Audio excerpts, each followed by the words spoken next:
Je suis Stéphanie Desilets. J'ai présenté sur la LMA pour le CARE. Je suis accompagnée aujourd'hui de Dr Bergeron.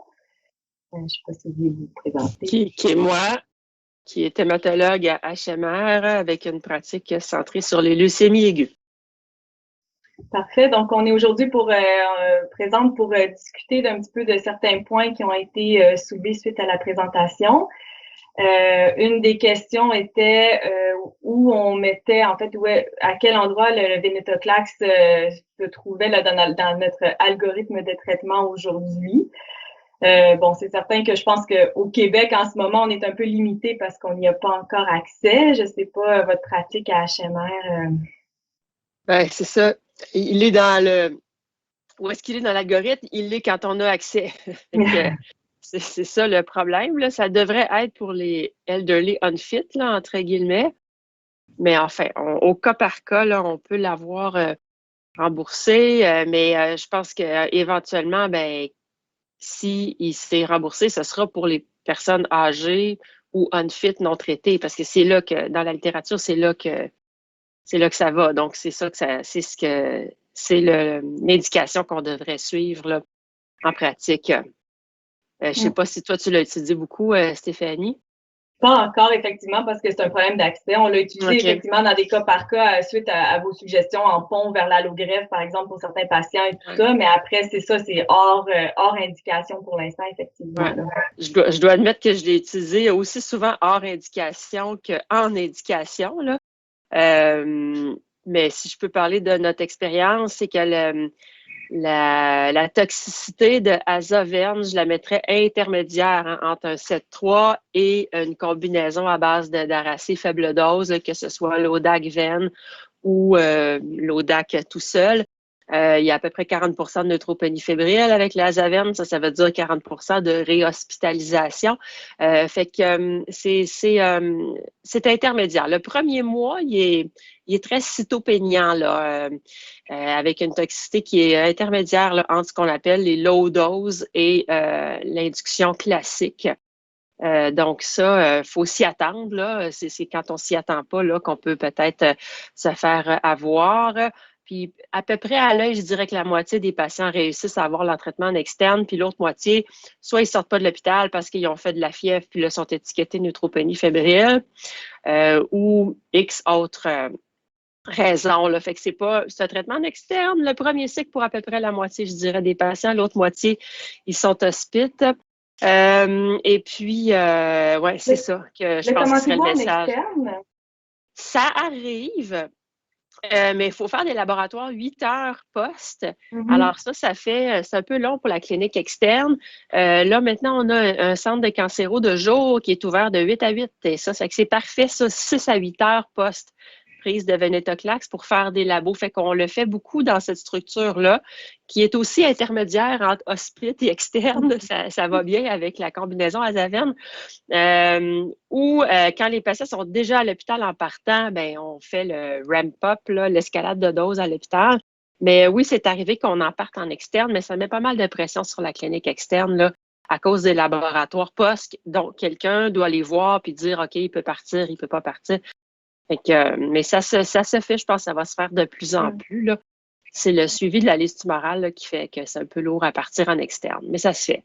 Ouais, nous parce qu'on n'a pas un peu le même setup que vous, puis on a plus tendance à le faire le premier cycle en interne effectivement là, puis pour les subséquents plutôt en externe après là. Puis c'est un peu ma crainte aussi parce que là une des questions aussi c'est de voir un peu l'Incovi avec la destabine orale qui est arrivée aussi d'associer les deux qui sont des molécules Peros.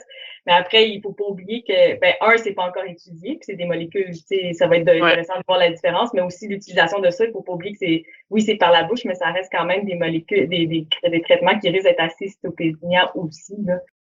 Oui, le 8 heures, le labo, 6 à 8 heures post, il va falloir le faire quand même, en tout cas pour le premier cycle. Puis c'est ça, il n'y a pas de données pour l'instant. Là. Moi, même si j'avais les deux molécules, je me lancerais pas là-dedans là, sans plus de données. Non, effectivement, ça, je suis assez d'accord, mais ça va être intéressant de voir ce qui va arriver. Fait que peu importe qu'on soit en période de COVID ou non, je pense pas, moi, je ferais pas la substitution pour l'instant, en fait, là, étant donné qu'on n'a pas encore de données face à ça, là. Mais c'est sûr qu'une fois qu'on va avoir accès au Venetoclax, ça va nous donner une arme de plus certainement à notre plan de traitement pour les patients. Dans les autres combinaisons, c'est sûr qu'il y en a beaucoup qui sont en cours d'études en ce moment pour la LMA, les combinaisons. Je pense qu'ils sont, de ce que je comprends, sont très limités aussi par justement les cytopénies qui sont induites par les différentes combinaisons aussi. Là, je pense que oui, ça va être intéressant de voir un peu ce qui s'en vient, mais ça va être justement les effets secondaires qu'il va falloir suivre. Est-ce qu'il y en avait quelques-unes qui t'intéressaient plus ou Ah oui, oui, oui. Le Guilteri Veneto ensemble, puis les énazidenib, ivosidenib avec du venetoclax, avec ou sans du 5-ASA. Là, on parle beaucoup de combinaisons de triplets. Sauf que là, ça multiplie les combinaisons possibles et donc ça multiplie les études à faire avant de lancer ça. Mais oui, je pense que le potentiel de ces agents-là, on ne l'a pas tout à fait vu encore. Là. Ça va être de trouver la bonne combinaison, mais c'est assez cytopéniant, comme tu l'as dit, là, fait que va falloir apprendre à le donner, à quelle dose et tout ça. Mais oui, il y a des abstracts là, très intéressants. Entre autres aussi avec des agents contre les patients mutés P53. Là, fait que ces agents seuls, ces nouveaux agents-là en seuls, c'est pas pire, mais c'est jamais révolutionnaire. Mais en tout cas, avec le venetoclax, c'est vraiment la combinaison. Là, donc, il y a plein de choses à suivre, effectivement, qui donnent des taux de réponse spectaculaires, mais on n'a pas beaucoup de données de survie. Fait que c'est sûr que c'est en survie des fois que ça fait mal, là, en leucémie aiguë, mais c'est à suivre là, avec grand intérêt. Oui, effectivement. Je pense que le magrolimab va être intéressant aussi en association, en combinaison. Ça, je pense que ça va être aussi intéressant à voir, là, à mon avis. Là, fait que, à suivre, mais effectivement, souvent, en leucémie, j'ai l'impression qu'on a souvent des phases 1, phase 2 qui sont très, très intéressantes. Puis là, puis la phase 3, à cause justement de la survie, c'est là où on perd un peu. Mais bon, ça va être à voir. Là, puis attaquer la leucémie de différents aspects là, selon les mutations. Je pense que c'est ça l'avenir aussi. Là. Puis là, pour le fameux P53, est-ce que vous greffez ou moi de ce que j'ai vu, ça dépend des patients, des très jeunes patients. J'ai l'impression qu'on a tendance à y aller quand même, mais c'est sûr qu'en sachant que les résultats sont pas Oui, c'est vraiment pas facile. Je n'ai absolument pas la réponse à cette question-là. Est-ce que ces patients-là devraient même aller en greffe? J'ai des greffeurs dans mes collègues qui sont fort sceptiques du bénéfice que ces patients-là retirent de la greffe de moelle. En général, on essaie de les greffer sous protocole. Tu sais, on a des greffes là, sans le cordon expandu, des choses comme ça, parce qu'au moins, bon, peut-être qu'on leur donne un petit kick de plus là, en les mettant sous un agent ou une façon de faire qui est novatrice et tout ça. Les greffes standards, comme tu dis, là, c'est au cas par cas. Est-ce que quand c'est monoallélique, ça devrait être différent de biallélique? Il y a quelques petites choses qu'on ne sait pas encore. P53 sans cariotype complexe, c'est peut-être pas si pire, mais les deux ensemble, c'est cariotype complexe plus P53, là, ça semble vraiment, vraiment minable comme pronostic, même avec la greffe. Fait il y a des petites subtilités. On essaie de les greffer sous protocole, mais je sais que mes collègues ne sont pas spécialement emballés par les greffes standards dans ce groupe de patients-là. Puis ce qui va changer, je pense que l'état des connaissances va rester un peu comme ça jusqu'à ce que entre en jeu le magrolimab ou l'APR 246 là, qui est imprononçable. Qui peut-être là, va aller chercher quelque chose chez ces patients-là, mais ça reste à voir en survie. Là. Ils répondent, mais est-ce qu'ils vont être vraiment guéris?